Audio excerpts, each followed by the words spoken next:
குடும்பமே வாருங்கள், திருப்பலியில் கூடுங்கள், இறைவன் செய்த நன்மைகளை நினைத்து பாருங்கள், மகிழ்வுடனே நன்றி பலி செலுத்த வாருங்கள்.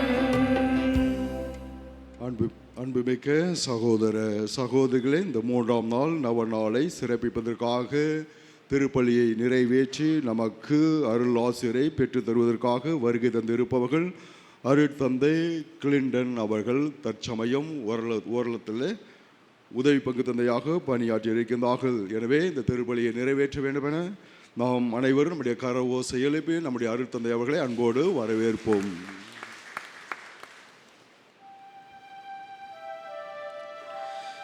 தந்தை மகன் தூய ஆவியாரின் பெயராலே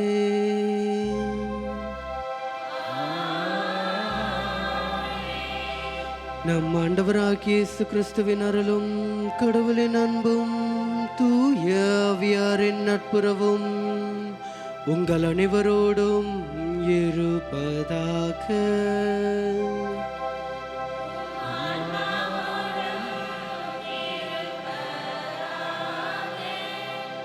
அன்பான சகோதர சகோதரிகளே, அன்னையின் ஆலயத்தில் உங்களை பங்கு தந்தை சார்பாகவும் ஃபாதர் வில்லியம் சார்பாகவும் அனைவரையும் வரவேற்கின்றோம். இந்த திருப்பலியில் நாம் ஒரு தீம், அதாவது என்னவென்றால் நம்மளுடைய குடும்பத்தின், நம்மளுடைய வீட்டின், நம்மளுடைய உள்ளத்தின் சமாதானம், அதாவது அமைதி இருக்கின்றதா? இதுவே ஒரு கேள்வி. ஆண்டவர் இயேசு கிறிஸ்து உங்களுக்கு எனக்கும் எல்லோருக்கும் ஒரு அமைதியை உண்டாகிறதுக்காக ஆண்டவர் இயேசு கிறிஸ்து இந்த உலகத்தில் வந்தார். பல சமயம் அந்த அமைதியை விட்டுவிட்டு நாம் சில நேரம் சண்டை சச்சரவு, அமைதி இல்லாமல் நம்மளுடைய குடும்பத்தில், நம்மளுடைய உள்ளத்தில் நாம் இருக்கின்றோம். அந்த நேரத்தில் நாம் நினைத்து ஆண்டவரிடம் நாம் மனம் வருந்தி மன்றாடுவோம். எல்லாம் வல்ல இறைவனிடமும் சகோதர சகோதரிகளிடம் நான் பாவியனை ஏற்றுக்கொள்கிறேன். ஏனெனில் என் சொன்னாலும் சொல்லாலும் செயலாலும் கடமையை தவறினாலும் பாவங்கள் பல செய்தேன். என் பாவமே என் பாவமே என் பெரும்பாவமே. ஆகையால் எப்பொழுதும் கல்யாண புனித மரியாதையும் வானத்துதர் புனிதரையும் சகோதர சகோதரிகளையும் நம் இறைவனாகிய ஆண்டவரிடம் எனக்காக வேண்டிக் கொள்ள மன்றாடுகிறேன். எல்லாம் வல்ல இறைவன் நம் மீது இரக்கம் வைத்து நம் பாவங்களை மன்னித்து நம்மை நிலை வாழ்வுக்கு அழைத்து செல்வாராக.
மன்றாடுவோமாக.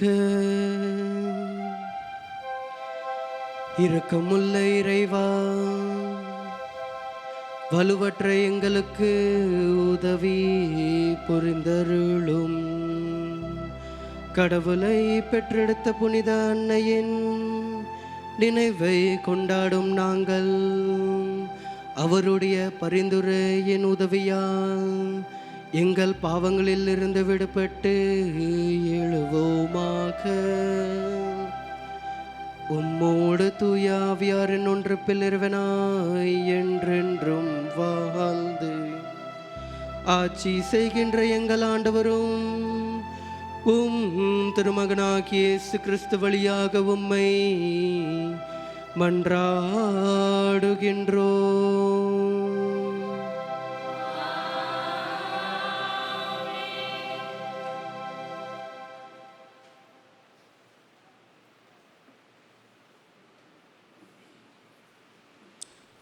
முதல் வாசகம்.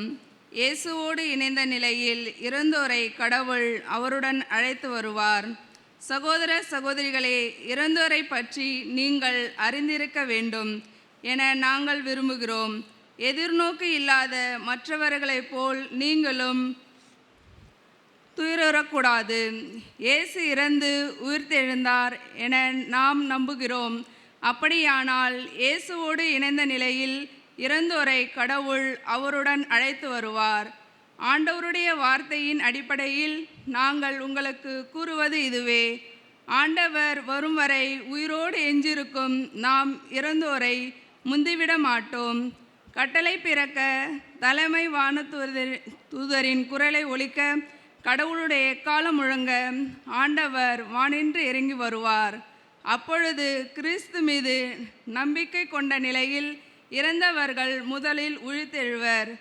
பின்னர் உயிரோடு எஞ்சிருக்கும் நாம் அவரோடு மேகங்களில் எடுத்துக்கொண்டு போகப்பட்டு வான்வெளியில் ஆண்டவரை எதிர்கொள்ள செல்வோம். இவ்வாறு எப்பொழுதும் நாம் ஆண்டவரோடு இருப்போம். இது ஆண்டவர் வழங்கும் அருள்வாக்கு. இறைவனுக்கு நன்றி.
அல்லேலூயா அல்லேலூ அல்லேலூயா அல்லேலூ அல்லேலூயா அல்லேலூயா அல்லேலூயா. ஆண்டவர் உங்களோடு இருப்பாராக.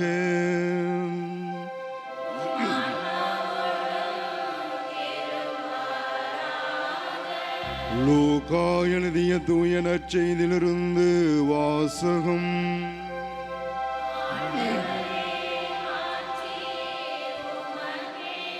லூக்கா எழுதிய தூய நற்செய்தி அதிகாரம் 4 இறை வார்த்தைகள் 16 30 முடிய. அக்காலத்தில் இயேசு தாம் வளர்ந்த ஊராகிய நாசரேத்துக்கு வந்தார். தமது வழக்கத்தின்படி ஓய்வு நாளில் தொழுகை கூடத்திற்கு சென்று வாசிக்க எழுந்தார். இறைவாக்கினர் எசாயாவின் சுருளோடு அவரிடம் கொடுக்கப்பட்டது. அவர் அதை பிரித்தபோது கண்ட பகுதியில் இவ்வாறு எழுதியிருந்தது: ஆண்டவருடைய ஆவி என்மேல் உள்ளது, ஏனெனில் அவர் எனக்கு அருள்பொழிவு செய்துள்ளார். ஏழைகளுக்கு நற்செய்தியை அறிவிக்கவும், சிறைப்பற்றோர் விடுதலை அடைவர், பார்வையற்றோர் பார்வை பெறுவர் என முழக்கமிடவும், ஒடுக்கப்பட்டோரை விடுதலை செய்து அனுப்பவும், ஆண்டவர் அருள்தரும் ஆண்டினை முழக்கமிட்டு அறிவிக்கவும் அவர் என்னை அனுப்பியுள்ளார். பின்னர் அந்த ஏட்டை சுருட்டி ஏவலிடம் கொடுத்துவிட்டு அமர்ந்தார். தொழுகை கூடத்தில் இருந்தவர்களின் கண்கள் அனைத்தும் அவரையே உற்று நோக்கி இருந்தன. அப்பொழுது அவர் அவர்களை நோக்கி, நீங்கள் கேட்ட இந்த மறைநூல் வாக்கு இன்று நிறைவேறிற்று என்றார். அவர் வாயிலிருந்து வந்த அருள்மொழிகளை கேட்டு வியப்புற்று, இவர் யோசேப்பின் மகன் அல்லவா என கூறி எல்லாரும் அவரை பாராட்டினர்.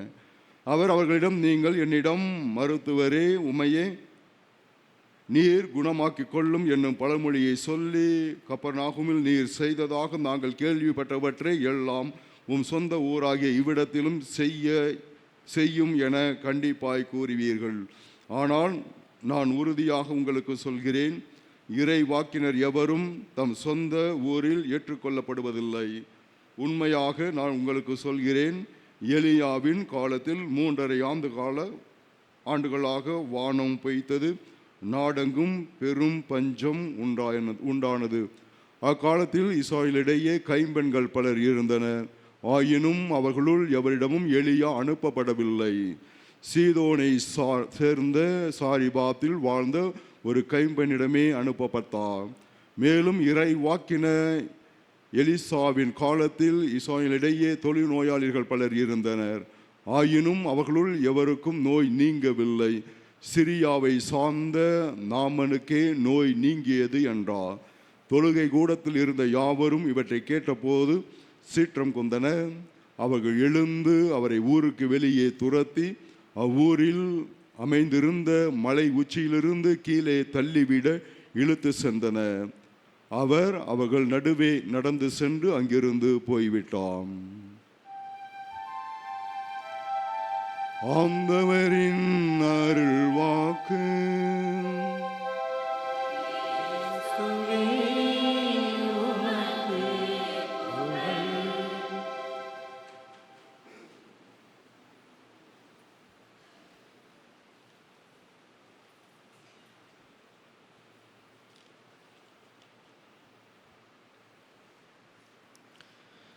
அன்பான இறை மக்களே, அன்னையின் பக்தர்களே, இன்றைய நற்செய்தியில் நாம் இப்போ கேட்டோம்னா, இப்போ கேட்கும்போதே அந்த ஊரில் உள்ளவர்கள் அவர்கள் உள்ளே அவர்கள் மனதில் அமைதி இருந்ததா இல்லையா? அமைதி இல்லை இல்லையா? அமைதி இல்லவே இல்லை. ஏன் என்றால், ஆண்டவர் இயேசு கிறிஸ்து இருந்தும் அவருடைய மனதில் அமைதியே இல்லை. அதன் போலவே தான் நம்மளுடைய வீட்டிலும். அதாவது நாம் சில நேரம் குடும்பமாய் ஒன்று கூடி ஜெபிக்கும்போது சில நேரம் யாராவது ஒருத்தர் ஏதாவது ஒரு டிஸ்ட்ராக்ஷன், ஏதாவது ஒரு டிஸ்டர்பன்ஸ் வந்துக்கிட்டே தான் இருக்கும். சில நேரம் பார்த்தோம்னா வீடு, குடும்பம், நான், என்னுடைய குடும்பம், என்னுடைய பிள்ளைகள், நான் அமைதியாக, அதாவது எங்கேயுமே பிரச்சனையே இல்லாமல் நான் இருக்கேன் இல்லையா? அதன் போலவே பக்கத்து வீட்டுக்காரர்கள் இல்லையா, பக்கத்து வீட்டுக்காரர்கள், சில நேரம் நம்மளுடைய சொந்தக்காரர்கள், அவர்கள் வந்து ஐயையோ இந்த வீட்டில் ரொம்ப அமைதியாக இருக்கிறது, இந்த வீட்டில் சமாதானம் இருக்கிறது, இருக்கக்கூடாது இல்லையா, இருக்கக்கூடாது. அந்த சமாதானத்தை வந்து எப்படிடா நம்ம வந்து உடைக்கலாம், சில நேரம் சில ஆட்கள் அவர்களும் இருக்கிறார்கள். இப்போ அந்த சமாதானம் அதாவது வந்து உடைந்து வீட்டில் வந்து ஒரு பிரச்சனை உருவாக்குறதுக்கே ஒரு சிலர் இருப்பார்கள். அதன் போலவே தான் ஆண்டவர் இயேசு கிறிஸ்து எங்கே இருக்கிறாரோ அந்த இடத்தில் சில நேரம் வெளியிலிருந்து யாராவது ஒருத்தர்கள் வந்து வருவார்கள். அதாவது ஒரு ஒரு சமாதானம் வந்து இருக்கக்கூடாது. இப்போ இந்த சமாதானம், அமைதி, இது எங்கே இருக்கிறது, எங்கே நாம் வந்து காணலாம், அந்த எங்கே நாம் வந்து சமாதானம் காணலாம்? சிலர்களுக்கு வந்து இந்த சமாதானம் இல்லைன்னா இந்த அமைதி, அதாவது நாம் வந்து அன்னையின் ஆலயத்தில் கொஞ்ச நேரம் அமர்ந்தால்தான் எனக்கு வந்து ஒரு அமைதி இருக்கும், ஒரு உள்ளத்தில் எனக்கு வந்து சமாதானம் இருக்கும் இல்லையா? அதாவது நான் வந்து கொஞ்ச நேரம் அமைதியாக ஒரு பாட்டு கேட்டால் தான் எனக்கு வந்து என்னுடைய உள்ளத்தில் சமாதானம் இருக்கும். அதன் போலவே தான் இந்த சமாதானத்தை நாம் பார்க்கிறோம் என்றால், முதலிலிருந்து அதாவது தொடக்கத்தில் நூல் அதிலிருந்து சமாதானம் இருக்கிறதா நாம் வந்து பார்ப்போம். அதாவது அந்த ஆதாம் ஏவாள் கிட்ட அந்த சமாதானம் இருந்ததா? அதாவது அந்த பழத்தை சாப்பிட்ட பிறகு அந்த சமாதானம் இருந்ததா இல்லையா? சமாதானம் இல்லை. அந்த பழத்தை சாப்பிட்ட பிறகு ஆண்டவர் வந்து ஒரு கேள்வி கேட்கிறார். ஆண்டவர் கேள்வி கேட்டதும் அதில் வந்து ஒரு அமைதி வரலை, அதாவது ஒரு சண்டை வருது. ஆதாமுக்கும் ஏவாளுக்கும் ஒரு சண்டை வருது. அந்த சண்டை வந்த பிறகு கடவுளோடு ஒரு சண்டை வருது. அதாவது என்னுடைய மனைவி கூடயும் கடவுள் கூடயும் ஒரு சண்டை வருகிறது. இப்போ அந்த சண்டை தான் நாம் பார்க்கின்றோம், தொடர்ந்து வந்துக்கிட்டே இருக்குது. இஸ்ரேல் நாட்டில் நாம் பார்க்கின்றோம் சண்டை வருது. யார் கூட? பக்கத்து உடைய தேசத்திற்கூட. இப்போது கூட நாம் பார்க்கின்றோம் நிறைய இடங்களில் நிறைய நாட்டில் சண்டை தான் வருகின்றது. அதன் போலவே தான் ஒரு அரசர், அதாவது மக்கள் இந்த சண்டையை வேண்டாம், இஸ்ரேல் மக்கள் எனக்கு இந்த சண்டை வேண்டாம், அதனால் எங்களுக்கு ஒரு அரசர் வேண்டும். அந்த அரசர் வேண்டும்காக தான் அவர்கள் கடவுளிடம் கேட்டார்கள். அப்பந்தான் கடவுள் சொன்னார், ஓகே உங்களுக்கு ஒரு அரசர் வருவார், ஆனால் அந்த அரசர் வந்தால் உங்களுடைய அந்த சமாதானம் இருக்காது, உங்களுடைய அந்த சமாதானம் இருக்காது. அதாவது சில நேரம் சண்டைகள் வரும். இப்போ ஒரு அரசர் இருக்கார், இப்போ அரசர் இருக்காருன்னா ஒரு அரசியும் இருக்க வேண்டும் இல்லையா? அரசியும் இருக்க வேண்டும். இப்போ அதாவது அந்த குவீன், ஒரு கிங் இருக்காருன்னா ஒரு குவீன் இருக்க வேண்டும். இப்போ அந்த கிங் இருக்காருன்னா குவீன் யாரு? இப்போ நம்மளுடைய வீட்டில் அதாவது தகப்பன், அதாவது அப்பா, அவர்களை வீட்டோடைய அரசர்னு சில பேர் சொல்லுவார்கள் இல்லையா? அதன் போலவே தான் அந்த நாட்டில் ஒரு அரசர் இருக்காரு, அவருடைய மனைவி அவங்க அரசியா ஆக முடியுமா? இல்லை. அவங்க அரசியாக இருக்க முடியுமா? இல்லை. அதாவது அந்த நேரத்தில் இஸ்ரேல் பழைய ஏற்பாட்டில் நம்ம பார்த்தோம்னா ஒரு மனைவிகள் இருக்காது, நிறையா மனைவிகள் இருப்பாங்க இல்லையா? அதன் போலவே தான் நான் எதுக்காக என்னவென்றால் ஒரு கிங்டம்காக, அந்த ராஜ்யம் பெறுறதுக்காக அவர்களுக்கு ஒரு பொலிட்டிக்கல் மோட்டிவ், அதாவது அந்த நேரத்தில் ஒரு பொது கலாச்சாரமாக இருந்தது. அப்போ அரசி யாராக இருப்பாங்க? அரசி ஒரு அரசரின் தாய், அரசரின் தாய் தான் அரசியாக இருக்க வேண்டும். இதை நாம் எங்கே பார்க்கின்றோம்? தாவீது நேரத்தில். தாவீது அரசர் இல்லையா? தாவீது அரசரின் மகன், அவர்தான் ஒரு அரசராக வருவார் பின்னர். இப்போ சொலொமோனின் தாய் யாரு? சொலொமோனின் தாய் யார் சொல்லுவாங்க? சொலொமோனின் தாய் யாருன்னு? பாத்ஷேபாவா? ஏன், ஆமாம், சொலொமோனின் தாய் பாத்ஷேபா. இப்போ சொலொமோனின் தாய் பாத்ஷேபா அவர் தான் அரசியாக இருப்பார்கள், அதாவது அவர் தான் குவீனாக இருப்பாங்க. இப்போ இந்த குவீனுடைய வேலை, அதாவது இந்த அரசியோட வேலை என்னவென்றால், இந்த அரசியோட வேலை அந்த அரசரோடு பரிந்து பேசுறது தான் அரசியோட வேலை. இப்போ நாம் பார்க்கின்றோம், ஒரு உதாரணத்துக்கு முதலாவது அரசர் புஸ்தகத்தில் நாம் பார்க்கின்றோம், பாத்ஷிபா, அதாவது அரசி. அந்த குவீன் வந்து அடோனியாவுக்காக அவர் வந்து பரிந்து பேசுகிறார். யாரோடைய பரிந்து பேசுகிறார்? அரசரோடு. அந்த அரசர் தான் சாலமன். அப்போ அதுக்கு பிறகு அரசி, அதாவது பாத்ஷிபா, அவர் வந்து அந்த மக்களுக்கு, அதோனியாவும் அவங்களுடைய கூட்டத்திற்கு அவர்கள் சொல்கிறார், ஜெபியுங்கள், ஜெபியுங்கள், அவர் உங்களுடைய விண்ணப்பத்தை மறுக்க மாட்டார். யாரு? அவர் அரசர். அரசர் உங்களுடைய விண்ணப்பத்தை மறுக்க மாட்டார். அதன் போலவே தான் அன்பான இறைமக்களே, ஆண்டவர் இயேசு கிறிஸ்து, ஆண்டவர் இயேசு கிறிஸ்து நாம் வந்து அவரை வந்து ஒரு அரசராக பார்க்கும். இந்த உலகத்தில் அவர் வந்து ஒரு அரசர். இந்த உலகத்தில் அரசர்னா அவருடைய தாய். அவருடைய தாய் யாரு? அன்னை மரியா. அன்னை மரியா அவர் வந்து அரசி. இதை தான் நம்ம வந்து ஏசாயா புஸ்தகத்தில் பார்க்கின்றோம். அமைதியின் அரசர் வருவார். அமைதியின் அரசர் வந்து யாரு? அமைதியின் அரசர் தான் ஆண்டவர் இயேசு கிறிஸ்து. அமைதி அரசருடைய அம்மா அவர் தான் அன்னை மரியா, சமாதானத்தின் அரசி. அதுதான் இன்றைய மைய கருத்தாகும். அதாவது என்னுடைய தீம் வந்து அன்னை அரசி, அரசி சமாதானத்தின் அரசி. இப்போ இந்த பேர் சமாதானத்தின் அரசி எங்கேருந்து வந்தது? 16வது நூற்றாண்டிலிருந்து. அதாவது பிரான்ஸ் நாட்டில் ஒரு குடும்பம், அந்த குடும்பத்தில் ஒரு பெரிய ஆள், அதாவது அவருடைய கிராண்ட்ஃபாதர், அவர் வந்து மருமகளுக்கு ஒரு அன்னையை ஒரு பரிசாக கொடுக்கிறார்கள். அதாவது அன்னையின் சிலை ஒரு பரிசாக கொடுக்கிறார். இப்போ அந்த பரிசு வந்து அந்த மருமகளுக்கு கொடுக்கும்போது என்னவென்றால், இந்த குடும்பத்தில் அமைதி வேண்டும், அதனால் அந்த ஒரு பரிசாக கொடுக்கிறார். இப்போ அந்த அன்னையின் சிலையை நாம் பார்த்தோம்னா, ஒரு அன்னையின் சிலையில் ஆண்டவர் இயேசு கிறிஸ்து இருக்கிறது இல்லையா? இப்போ அந்த இயேசு கிறிஸ்துவோடைய கையில், அதாவது ஒலிவு மரத்துடைய இலை, ஒலிவு மரம் வந்து எங்கேருந்து வந்ததுன்னா, ஒலிவு மரத்து வந்து அவருடைய சிம்பல் என்னவென்றால் சமாதானம் வேண்டும். இப்போ அந்த சமாதானம் வேண்டுறதுக்காகத்தான் அந்த குடும்பத்தில் வேண்டும். அந்த குடும்பத்திலிருந்து ஒரு கப்புச்சின் ஃபாதர் வரார். அந்த குடும்பத்திலிருந்து ஒரு கப்புச்சின் ஃபாதர் அவர் வந்து ஒரு கோயில் கட்டி அந்த கோவிலில் அவர் வந்து இந்த அன்னையின் சிலையை வைக்கிறார். இப்போ அந்த நேரத்தில் பிரான்ஸ் நாட்டில் ஒரு ப்ராப்ளம் வந்துட்டு, அதாவது ஒரு பிரச்சனை, ஒரு குரூப் வந்து ஏற்படுது. ஒரு குரூப் வந்து சொல்கிறார்கள், அதாவது அந்த குரூப் வந்து மனிதர்கள் வந்து ரொம்ப பாவியானவங்க, மனிதர் வந்து ரொம்ப தீமை செய்கிறவங்க, மனிதர் வந்து மோட்சம் கிடைக்காது, அதனால் நிறையா ஒரு சில வேலை வந்து பார்க்கணும், கடினமான ஒரு வேலையை பார்க்கணும், அப்போ தான் உங்களுக்கு வந்து மோட்சம் கிடைக்கணும். அந்த குரூப்பு பின்னாடி நிறைய மக்கள் வந்து போய்கிட்டு இருந்தாங்க. இப்போ அந்த குரூப்பு பின்னாடி நிறைய மக்கள் போய்கிட்டு இருந்தாங்கன்னா, திருச்சபை, நம்மளுடைய திருச்சபைக்கு கோயிலுக்கு யார் வருவார்கள்? யாருமே வரமாட்டார்கள்.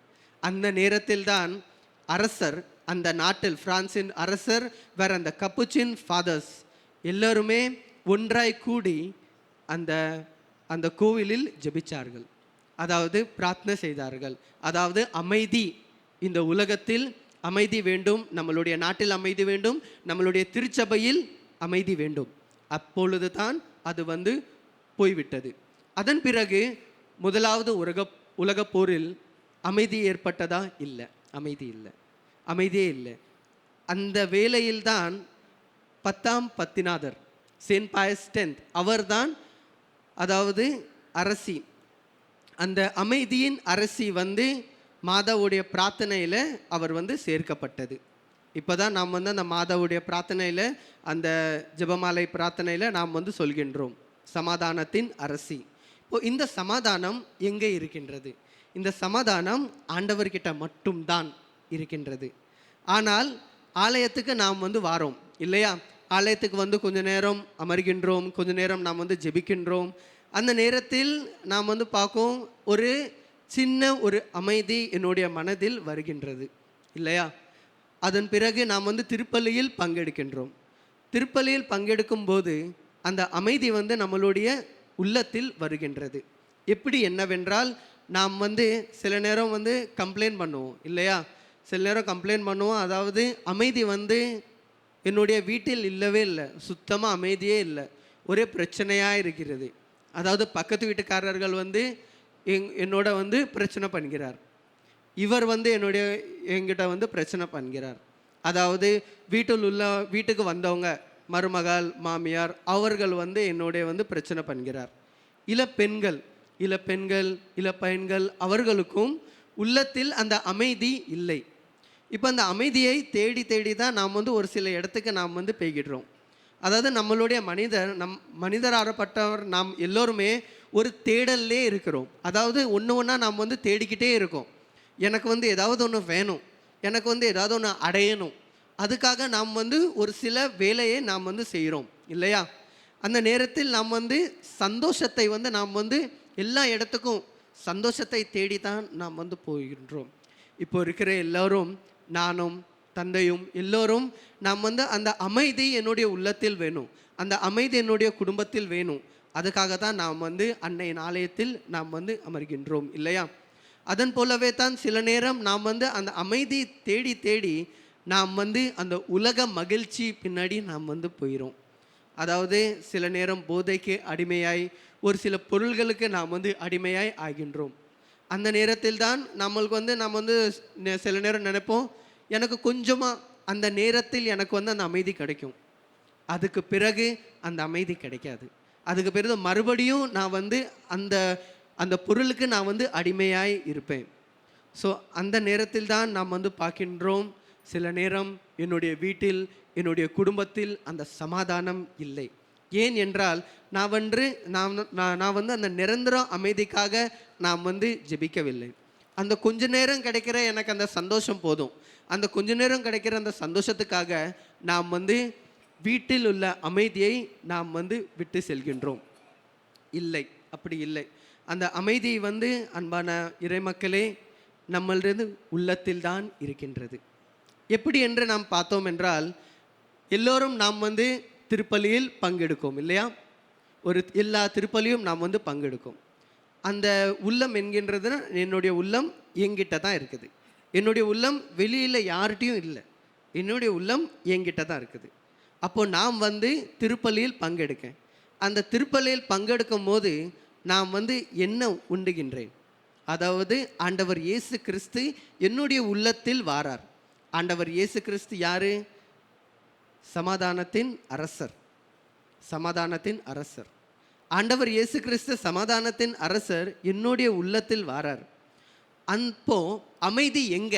அமைதி வெளியில் இருக்கா, அமைதி என்னுடைய உள்ளத்தில் இருக்கா? அத்தான் ஒரு கேள்வி. அதாவது அந்த அமைதி என்னுடைய நெஞ்சில், என்னுடைய உள்ளத்தில் தான் இருக்கின்றது. சில நேரம் ஆனால் நம்ம வந்து சொல்லுவோம், ஆனால் வாழ்க்கையில் வந்து கஷ்டங்கள், குற்றங்கள், குறைகள் நிறைய இருக்கின்றது.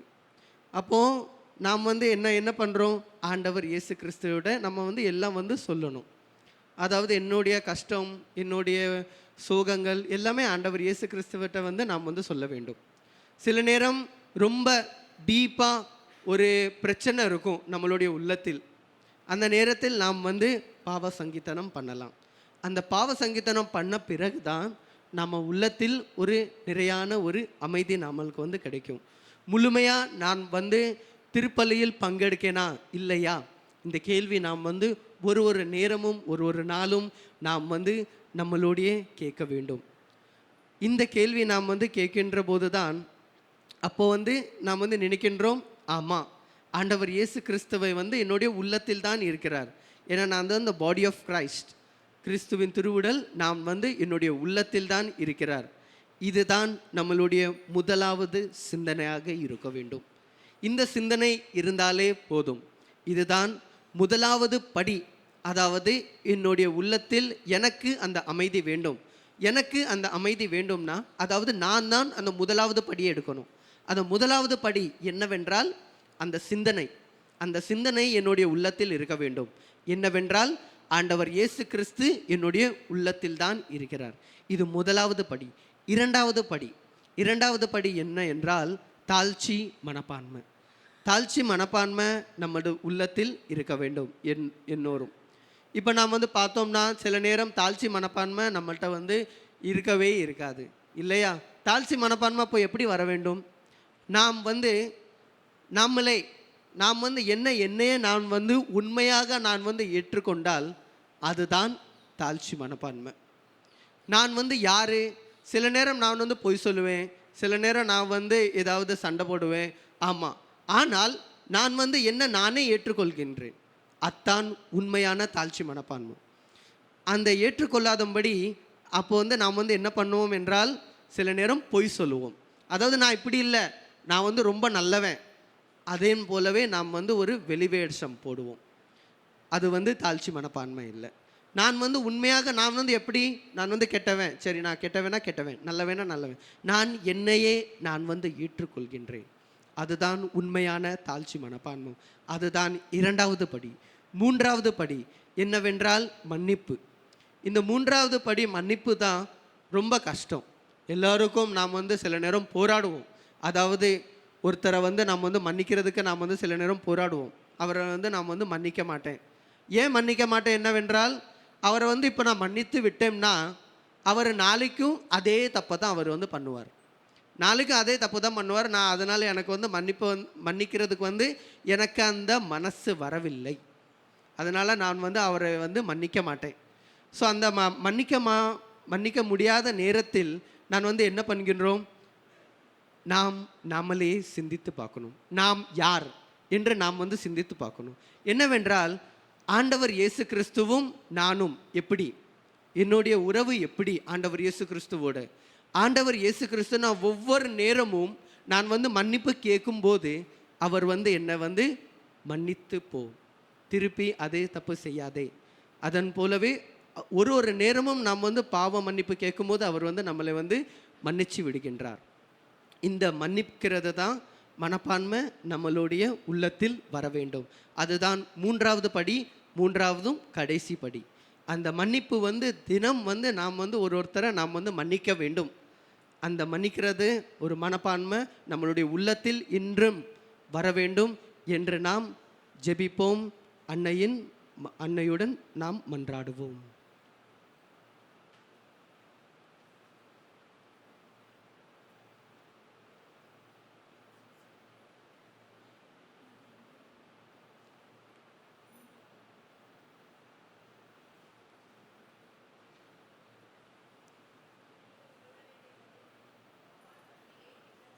தயவாய் கேட்டருளும்.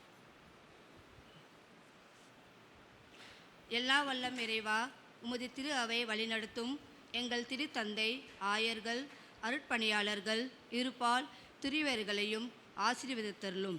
உம்மை விசுவாசிக்கும் மக்களாய் எங்கள் ஆன்ம வாழ்வில் வழிநடத்தவும், அதற்கு தடையாக இருக்கும் அனைத்து சவால்களையும் எதிர்கொள்ளும் மனதிடத்தையும் ஞானத்தையும் ஆன்மசரி நலத்தையும் தந்து அவர்களை ஆசீர்வதிக்க வேண்டும் என்று இறைவாமே மன்றாடுகிறோம்.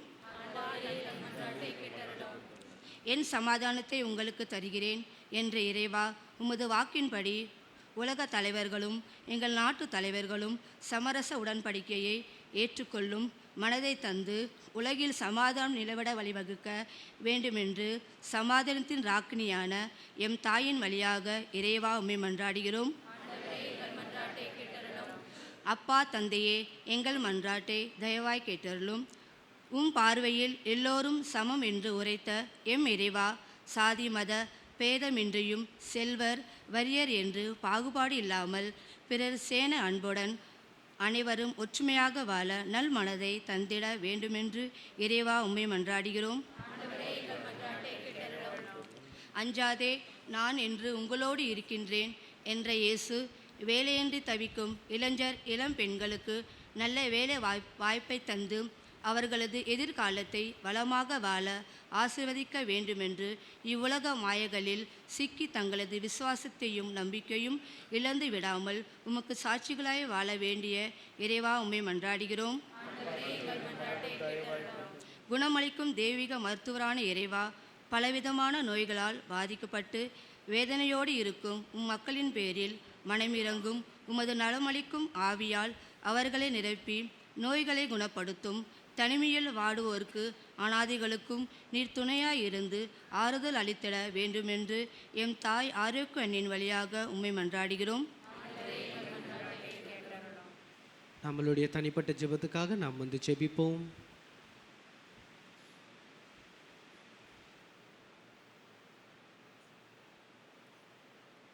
நம்மளுடைய வீட்டில் அமைதி வருவதற்காக, நம்மளுடைய உள்ளத்தில் அமைதி வருவதற்காக, நம்மளுடைய நாட்டில் அமைதி வருவதற்காக நாம் ஜெபிப்போம். இவை ஜெபங்கள் எல்லாம் ஆண்டவர் இயேசு கிறிஸ்து வழியாக நாம் மன்றாடுவோம். ஆமென்.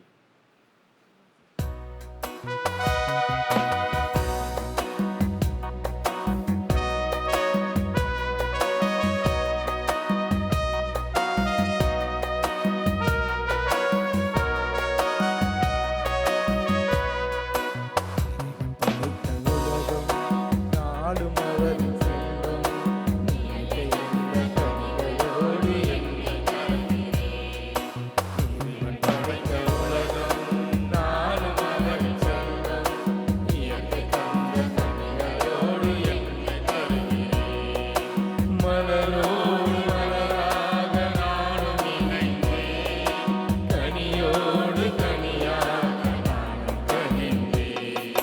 சரி சக மகமபா சாசமாக மகரிசா மலரோடு மலராக நானும் இணைந்தேன், கனியோடு கனியாக நானும் கனிந்தேன்.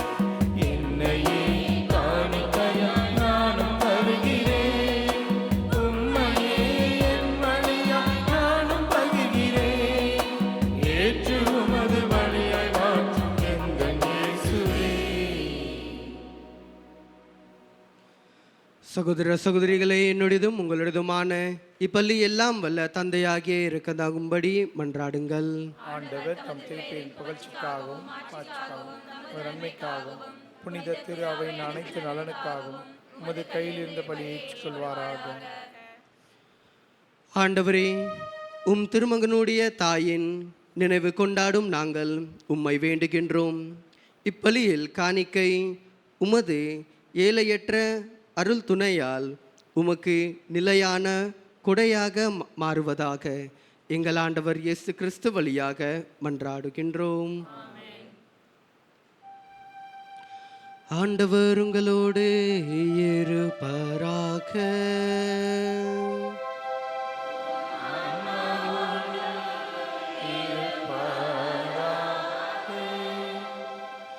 இதயங்களை மேலே எழுப்புங்கள்.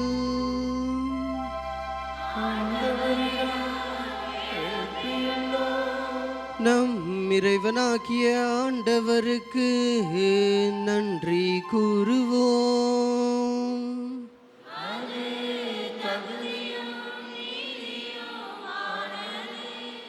ஆண்டவரே, தூயவரான தந்தையே, என்றுமுள்ள எல்லாம் வல்ல இறைவா, எந்நாளும் எவ்விடத்திலும் நாங்கள் உமக்கு நன்றி செலுத்துவதும் எப்பொழுதும் கன்னியான புனித மரியாவின் இவ்விழாவை நாங்கள் உம்மை போற்றி புகழ்ந்து மாட்சிப்படுத்துவதும் மெய்யாகவே தகுதியும் நீதியுமாகும். எங்கள் கடமையும் மீட்புக்கு உரிய செயலும் ஆகும். தூய ஆவி நிழலிடத்தால் அந்த அன்னை உம்முடைய ஒரே திருமகனாகிய கருந்தாங்கி தமது கன்னிமையின் மாட்சியில் நிலைத்து நின்று நிலையான ஒளியாகிய எங்கள் ஆண்டவர் இயேசு கிறிஸ்துவை உலகுக்கு அளித்தார். அவர் வழியாகவே உமது மாண்பை வானதூதர் புகழ்கின்றனர். தலைமை தாங்குவோர் உம்மை வழிபடுகின்றனர். அதிகாரம் செலுத்துவோர் திருமுன் நடுங்குகின்றனர். வானகும் அவற்றின் அல்ல ஆற்றல்களும் செராப்பீன்களும் ஒன்று கூடி அக்களித்து கொண்டாடுகின்றனர்.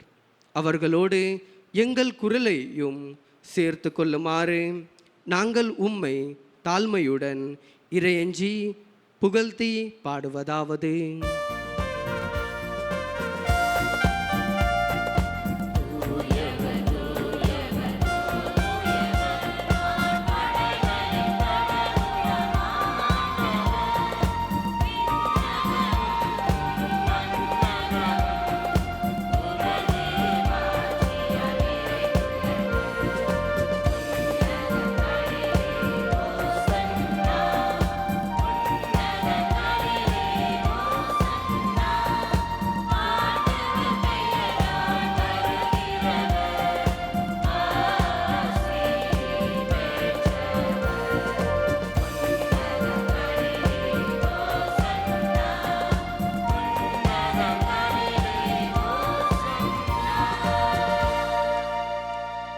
ஆண்டவரே, நீர் மெய்யாகவே தூயவர், தூய்மை அனைத்துக்கும் ஊற்று. ஆகவே உம்முடைய ஆவியை பொழிந்து இக்காணிக்கைகளை தூய்மைப்படுத்த உம்மை வேண்டுகின்றோம். இவ்வாறு எங்கள் ஆண்டவர் இயேசு கிறிஸ்துவின் உடலும் இரத்தமுமாக எங்களுக்கு இவை மாறுவனவாக. அவர் பாடுபட உளம் கனிந்து தம்மை கையளித்த போது அப்பத்தை எடுத்து நன்றி செலுத்தி அதை பிட்டு தம் சீடர்களுக்கு அளித்து கூறியதாவது: அனைவரும் இதிலிருந்து பெற்று பருகுங்கள், ஏனெனில் இது உங்களுக்கான கையளிக்கப்படும் என் உடல்.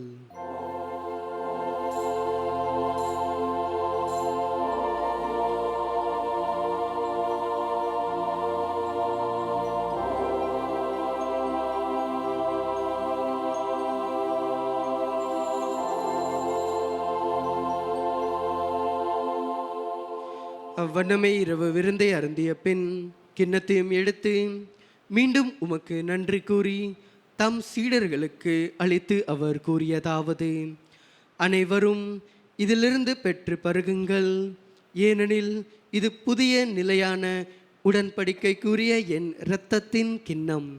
இது பாவ மன்னிப்புக்கென்று உங்களுக்காகவும் பலருக்காகவும் சிந்தப்படும். இதை என் நினைவாக செய்யுங்கள்.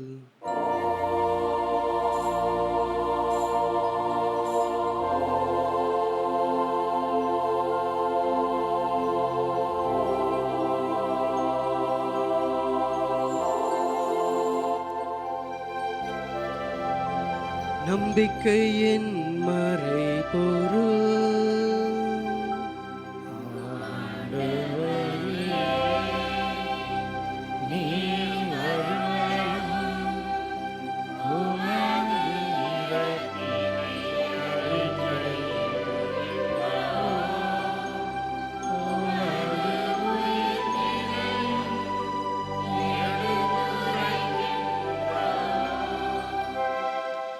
ஆகவே ஆண்டவரே, நாங்கள் கிறிஸ்துவின் இறப்பினையும் உயிர்ப்பினையும் நினைவு கூர்ந்து வாழ்வு தரும் அப்பத்தையும் மீட்பு அளிக்கும் கிண்ணத்தையும் உமக்கு ஒப்பு கொடுக்கின்றோம்.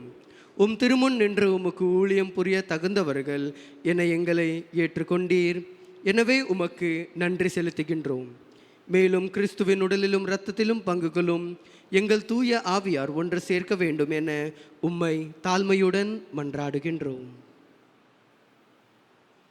ஆண்டவரே, உலகெங்கும் பரவி இருக்கும் அது திரு அவையை நினைவு கூர்ந்தருளும். எங்கள் திருத்தந்தை லியோ, எங்கள் பேராய ஜான், எல்லா திருநிலையினர் ஆகிய அனைவரோடும் உமது திரு அவை அன்பில் நிறைவேற செய்தருளும். உயிர்த்தெழும் எதிர்நோக்குடன் தொழில் கொள்ளும் எங்கள் சகோதர சகோதரிகளையும் இறந்தோர் அனைவரையும் இரக்கத்துடன் நினைவு கூர்ந்து உமது திருமுக ஒளியில் ஏற்றருளும். எங்கள் அனைவர் மீதும் இரக்கமாயிரும். கடவுளின் கன்னித்தாயான புனித மரியா, அவருடைய கணவரான புனித யோசேப்பு, புனித திருத்தூதர்கள், இவ்வுலகில் உமக்கு உகந்தவராய் இருந்தோர் ஆகிய புனிதர் அனைவரும் நாங்கள் நிலை வாழ்வில் பங்கு கொள்ளும் தகுதி பெற்று உம் திருமகன் இயேசு கிறிஸ்து வழியாக உம்மை புகழ்ந்தேத்து மரமரல உம்மை மன்றாடுகின்றோம்.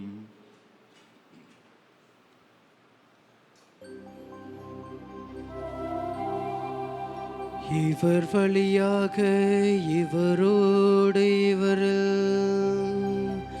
எல்லாம் வல்ல இறைவனாகிய தந்தையே,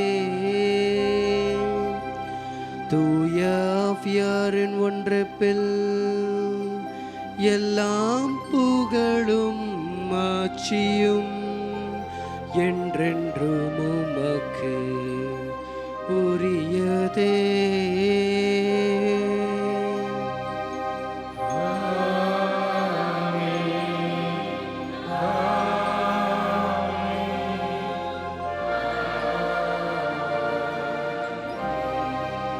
மீட்பரின் கட்டளையால் கற்பிக்கப்பட்டு இறைப்படி பணியால் பயிற்சி பெற்ற நாம் துணிந்து பாடுவோம்.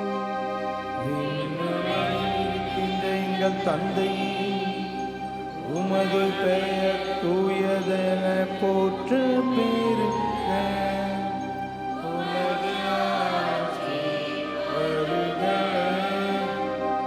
உமது திருவுளம் விண்ணுலகில் நிறைவேறுவது போல மண்ணுலகில்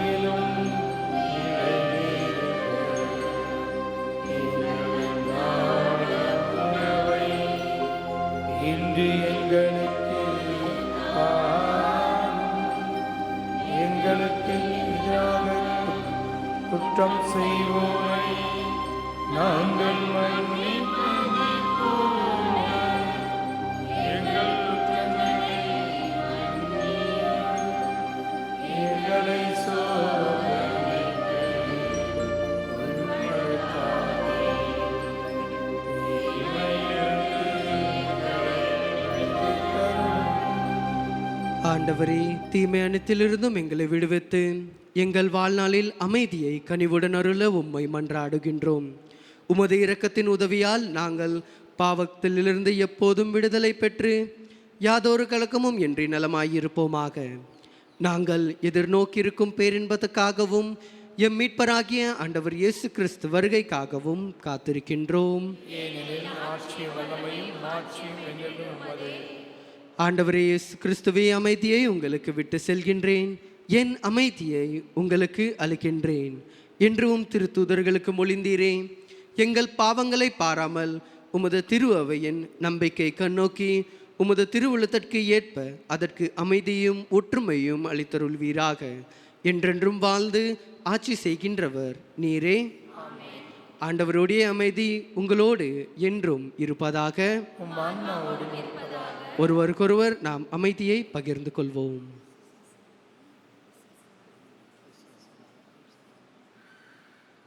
உலகின் பாவங்களை போக்கும் இறைவன் சொன்னது எங்கள் மேல் இரக்கமாயிரும். உலகின் பாவங்களை போக்கும் இறைவனின் சொன்னது எங்கள் மேல் இரக்கமாயிரும். உலகின் பாவங்களை போக்கும் இறைவனின் சொன்னது எங்களுக்கு அமைதியை தருளும்.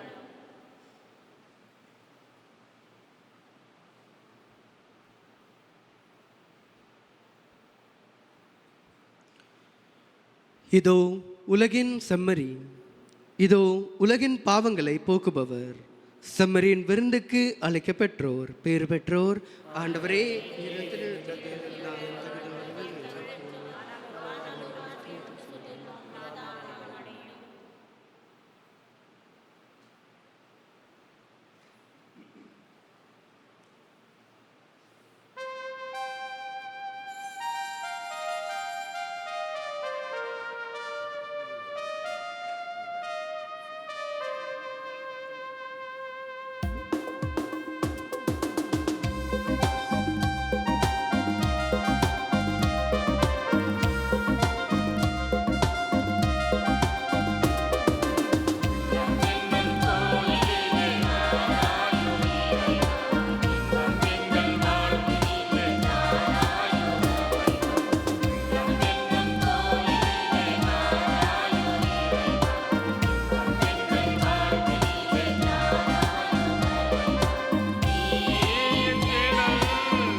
வேளாங்கண்ணி மாதாவுக்கு நம்ம நாள் ஜெபம். மகா பரிசுத்த கன்னிகையே, இயேசுவின் தாயராக இருக்குமாறு நித்தியமாக பரிசுத்த மூவரு கடவுளால் தெரிந்து கொள்ளப்பட்ட தூய மணியே, கடவுளுடைய திருப்புதல்வன் உமது திருவுதரத்தில் அவதாரமான போதும் 9 மாதமளவாக அவரை உமது மாசுநாத கருவில் தாங்கிய போதும் நீர் அறிந்த பேரின்பத்தை உமது ஏழை ஊழியனாக அடியேன் உமக்கு நினைவூட்டுகிறேன். எனது அன்பினாலும் ஜபங்களாலும் நீர் அப்போது அனுபவித்த இன்பத்தை மீண்டும் புதுப்பிக்கவும் கூடுமானால் அதிகரிக்கவும் விரும்புகிறேன். துன்பப்படுகிறவர்களுக்கு இரக்க மிகுந்த அன்னையே, நீர் அப்போது அனுபவித்த இப்பெரும் மகிழ்ச்சியை கொண்டாடுபவர்களுக்கு நீர் வாக்களித்துள்ள விசேஷ உதவியும் பாதுகாப்பையும் எனக்கு துன்ப நேரத்தில் தந்தருளும். உமது தெய்வ புதனுடைய அளவற்ற வல்லமையில் நம்பிக்கை கொண்டுள்ளேன். கேட்பவருக்கு அளிப்பதாக அவர் தந்த வாக்குறுதியை நினைத்து உமது பெருமளந்தவற்களில் உறுதி கொண்டுள்ளேன். இந்த நவநாளின் போது நான் செய்யும் விண்ணப்பங்களை கடவுளர் திருச்சத்திற்கு ஏற்றவையானால் அவரிடம் பரிந்து பேசி அடைந்து தந்தருளும். நான் கேட்கும் மன்றாட்டுக்கள் கடவுளர் திருவிருப்பத்திற்கு மாறானதாய் இருந்தால் எனக்கு எவரும் மிகவும் தேவையோ அதையே அடைந்து தந்தருளும்.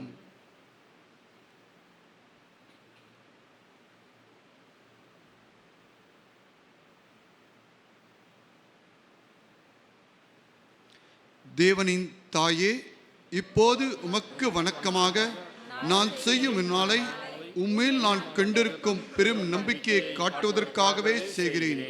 இயேசு மனிதனான போது உமது திருவுள்ளம் அடைந்த தெய்வீக மகிழ்ச்சியை நினைத்து அதற்கு வணக்கமாக நான் செய்யும் இந்நாளையும் இப்போது நான் சொல்லப்போகும் அருள் ஜெபத்தையும் அன்புடன் ஏற்றுக்கொள்ளும். அருள் நிறைந்த மரியே வாழ்க, ஆண்டவர் உம்முடனே, பெண்களுக்குள் ஆசி பெற்றவள் நீரே, உம்முடைய திரு வயிற்றின் கனியாகிய இயேசுவும் ஆசி பெற்றவரே. இறைவனின் தாயே, பாவிகளாய் இருக்கின்ற எங்களுக்காக இப்பொழுதும் எங்கள் நெருப்பின் வேளையிலும் வேண்டிக் கொள்ளும். ஆமென். அருள் நிறைந்த மரியே வாழ்க, ஆண்டவர் உம்முடனே, பெண்களுக்குள் ஆசி பெற்றவள் நீரே, உம்முடைய திரு வயிற்றின் கனியாகிய இயேசுவும் ஆசி பெற்றவரே. மரியே, இறைவனின் தாயே, பாவிகளாய் இருக்கின்ற எங்களுக்காக இப்பொழுதும் எங்கள் இறப்பின் வேளையிலும் வேண்டிக் கொள்ளும். ஆமென். அருள் நிறைந்த மரியே வாழ்க, ஆண்டவர் உம்முடனே, பெண்களுக்குள் ஆசி பெற்றவள் நீரே, உம்முடைய திருவயிற்றின் கனியாகிய இயேசுவும் ஆசி பெற்றவரே.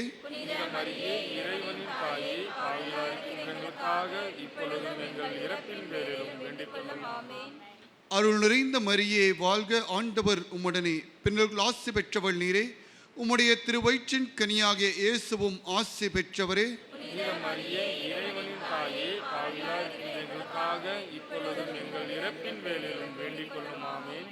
அருள் நிறைந்த மரியே வாழ்க, ஆண்டவர் உம்முடனே, பெண்களுக்குள் ஆசி பெற்றவள் நீரே, உம்முடைய திருவயிற்றின் கனியாகிய இயேசுவும் ஆசி பெற்றவரே. மரியே, இறைவனின் தாயே, பாவிகளாய் இருக்கின்ற எங்களுக்காக இப்பொழுதும் எங்கள் இறப்பின் வேளையிலும் வேண்டிக் கொள்ளும். ஆமென்.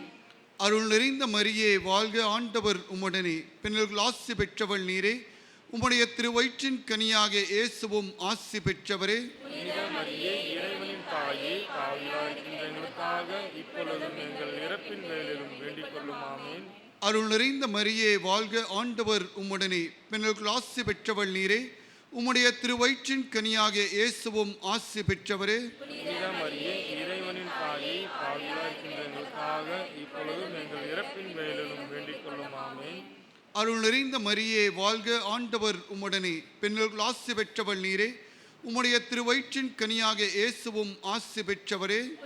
மரியே, இறைவனின் தாயே, பாவிகளாய் இருக்கின்ற எங்களுக்காக இப்பொழுதும் எங்கள் இறப்பின் வேளையிலும் வேண்டிக் கொள்ளும். ஆமென். அருள் நிறைந்த மரியே வாழ்க, ஆண்டவர் உம்முடனே, பெண்களுக்குள் ஆசி பெற்றவள் நீரே, உம்முடைய திருவயிற்றின் கனியாகிய இயேசுவும் ஆசி பெற்றவரே. மரியே, இறைவனின் தாயே, பாவிகளாய் இருக்கின்ற எங்களுக்காக இப்பொழுதும் எங்கள் இறப்பின் வேளையிலும் வேண்டிக் கொள்ளும். ஆமென். கடவுளின் மாட்சி பெற்ற அன்னையே, அருள் நிறைந்தவள் என முதல் அதிதிரு கப்ரியேல் சொன்னபோது கொண்டிருந்த பணிவு வணக்கத்துடன் நானும் இவ்வார்த்தை கூறுகிறேன், ஏற்றுக்கொள்ளும். நீர் அணிந்திருக்கும் முடியில் என் ஜபங்கள் அத்தனையும் விண்மீன்கென துலங்குமாறு விரும்புகிறேன். வருந்துவோருக்கு ஆறுதலே, நான் உம்மிடம் இப்போது மன்றாடும் விண்ணப்பங்கள் நிறைவேறுமாறு உமக்கு வணக்கமாக இதுவரை பரிசுத்தவான்களால் செய்யப்பட்ட எல்லா புனித செயல்களையும் உமக்கு ஒப்புக்கொடுக்கிறேன். உமது திருமகனும் எங்கள் ஆண்டவருமாகிய இயேசு நாதருடைய திரு இருதயத்தில் பொங்கி வழியும் பேரன்பையும் அதுபோன்ற உமது அன்பையும் பார்த்து ஏழையான எனது ஜெபத்தை ஏற்று என் மன்றாட்டை அடைந்து தந்துள்ளும் தாயே, ஆமென். கரங்களை உயர்த்துவோம். வாழ்க வாழ்க வாழ்க மரியே, வாழ்க வாழ்க வாழ்க மரியே. அன்புமிக்க சகோதர சகோதரிகளை, இன்று நாம் 3ஆம் நாள் நவநாளை மகிழ்ச்சியோடு சிறப்பித்து இறை எண்ணெயுடைய ஆசிரியை பெறுவதற்காக இங்கு வந்திருக்கிறோம், முடித்திருக்கிறோம். எனவே இந்த நாளை சிறப்பிப்பதற்காக இந்த திருப்பலியை தலைமை ஏற்று நிறைவேற்றி நமக்காக ஜெபிக்க வந்திருக்கின்றவர் அருட்தந்தை கிளிண்டன் அவர்கள். உங்களுக்கு அறிந்த முகம், உங்களுக்கு அதிகமான நபர்களுக்கு இவரை பற்றி தெரியும். குருத்துவத்தில் இவர் குழந்தை, சின்ன குழந்தை. ஃபாதராகி 1 வருஷம் தான் ஆகிட்டு இருக்குது. இது 2வது வருஷத்தில் படி எடுத்து வைத்திருக்கிறார். இந்த இளம் குருவானவர் நல்முறையிலே தன்னுடைய பணிகளிலே ஈடுபட வேண்டும். இறைவனுடைய ஆசீர்வாதங்களும் அருள் வள்ளங்களும் இந்த அன்னை மரியாதை வழியாக அதிகமாக கிடைக்க வேண்டும் என நம்முடைய குருவானவருக்கு சிறப்பான விதத்தில் நாம் ஜெபிப்போம், அன்றாடுவோம். அதே போல இன்றைய நாளின் வழியாக நாம் அமைதியை பெற வேண்டும் என்றால் அமைதியின் அரசியான அன்னை மரியாளிடம் ஜெபிக்க வேண்டும். நல்லதொரு பாவ சங்கீதனம் செய்ய வேண்டும். தாழ்ச்சியான உள்ளத்தோடு வாழும் பொழுது அந்த அமைதியை பெற முடியும் என அழகாக நமக்கு போதித்திருக்கிறார். எனவே இவ்வாறு வருகை தந்து நமக்கு உதவிய நம்முடைய தந்தை அவர்களுக்கு நம்முடைய கரவோசை எழுப்பி நம்முடைய வாழ்த்துக்களையும் பாராட்டுகளையும் அதிகம் தெரிவித்துக்கணும். அதே போல இன்றைய நாளை சிறப்பித்த இறை மக்கள் புனித தோமையார் ஆலயம் கோரைகாம் கிழக்கு பகுதியிலிருந்து வந்திருக்கின்ற நம்முடைய ஒவ்வொரு இறை மக்களுக்கும் சகோதர சகோதரிகளுக்கும் சிறப்பாக பாடர் குழுவினருக்கும் நம்முடைய வாழ்த்துக்களையும் பாராட்டுகளையும் நன்றிகளையும் கரவோசை எழுப்பி தெரிவித்துக் கொள்வோம். அன்பார்ந்தவர்களே, நாளைய நாளில் நாம் அன்னை மரியானவள் தாழ்ச்சியின் சிகரம் என்ற மைய கருத்தினை பற்றி சிந்திக்க இருக்கிறோம். நாளைய திருப்பலியை நிறைவேற்ற வர இருக்கின்றவர் அருட்தந்தை ஞானமணி அவர்கள். நாளைய நாளை சிறப்பிப்பவர்கள் புனித நிவர்த்தி அன்னை ஆலயம் பொய்ச.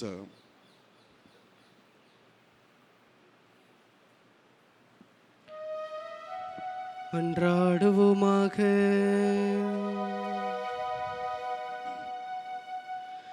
ஆண்டவரே, திருமகனுடைய தாயின் நினைவு கொண்டாடும் நாங்கள் நிலையான மீட்பில் பங்கு பெற உம்மை பணிவுடன் வேண்டுகின்றோம். அதனால் உமது அருளின் நிறைவால் மாற்றியரும் நாங்கள் மீட்பின் தொடர் வளர்ச்சியை தூய்த்துற செய்வீராக. எங்கள் ஆண்டவராகிய இயேசு கிறிஸ்து வழியாக உம்மை மன்றாடுகின்றோம்.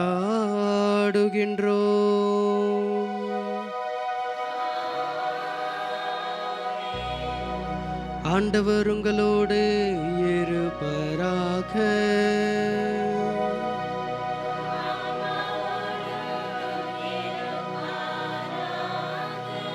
எல்லாம் வல்ல இறைவன் தந்தை மகன் தூய ஆவியார் உங்களை எப்போதும் ஆசீர்வதிப்பாராக.